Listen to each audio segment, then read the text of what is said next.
पश्चिम बंगाल विधानसभा चुनाव के नतीजों के बाद पूरे राज्य में भड़के हिंसा का मामला अब तूल पकड़ता जा रहा है। मामला यहाँ तक बढ़ गया है कि केंद्र सरकार को बंगाल में राष्ट्रपति शासन लागू करने का फैसला करना पड़ सकता है। असल में सुप्रीम कोर्ट उस याचिका पर सुनवाई के लिए सहमत हो गई है जिसमें केंद्र सरकार को पश्चिम बंगाल में 2 मई से चुनाव के बाद बिगड़ती कानून व्यवस्था के मद्देनजर राष्ट्रपति शासन लगाने के लिए निर्देश देने का अनुरोध किया गया है।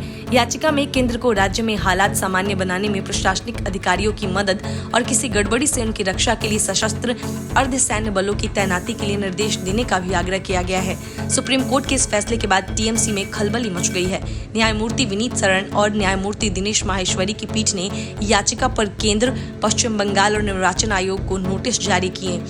इस याचिका में राज्य में चुनाव के बाद हिंसा के पीड़ितों और उनके परिवार के सदस्यों को हुए नुकसान का पता लगाकर उन्हें मुआवजा देने के लिए निर्देश देने की भी बात कही गई है। पीठ ने कहा कि हम प्रतिवादी नंबर 1 भारत सरकार, प्रतिवादी नंबर 2 पश्चिम बंगाल सरकार और प्रतिवादी नंबर 3 निर्वाचन आयोग को नोटिस जारी कर रहे हैं। हालांकि पीठ ने प्रतिवादी नंबर 4 तृणमूल कांग्रेस पार्टी अध्यक्ष के तौर पर ममता बनर्जी को नोटिस जारी नहीं किया।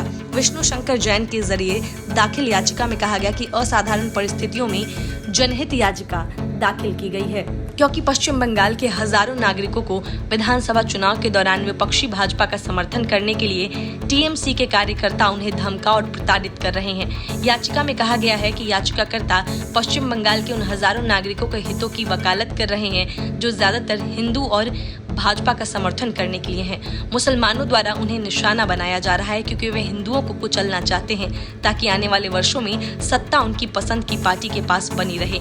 याचिका में कहा गया है कि भारत की संप्रभुता और अखंडता के लिए खतरा पैदा करने वाली बिगड़ती स्थिति को ध्यान में रखते हुए अनुच्छेद 355 और अनुच्छेद 356 द्वारा प्रदत्त अपनी शक्ति का प्रयोग करने के लिए केंद्र सरकार को निर्देश दिया जाए। इसमें कहा गया है कि 2 मई को विधानसभा चुनाव के परिणाम घोषित होने के तुरंत बाद टीएमसी कार्यकर्ताओं और समर्थकों ने अराजकता फैलाना, अशांति पैदा करना शुरू कर दिया और हिंदुओं के घरों और संपत्तियों में आग लगा दी, लूटपाट की और उनका सामान लूट लिया क्योंकि उन्होंने विधानसभा चुनाव में भाजपा का समर्थन किया था।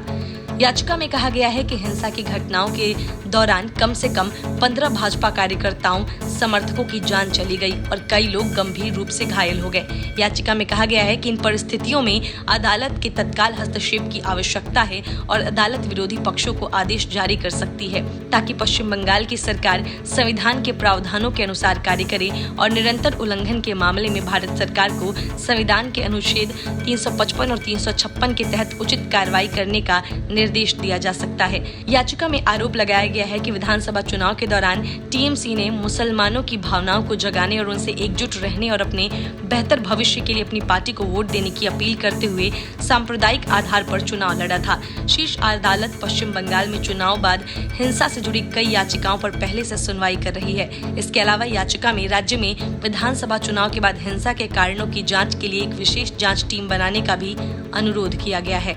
Bureau report, news of India.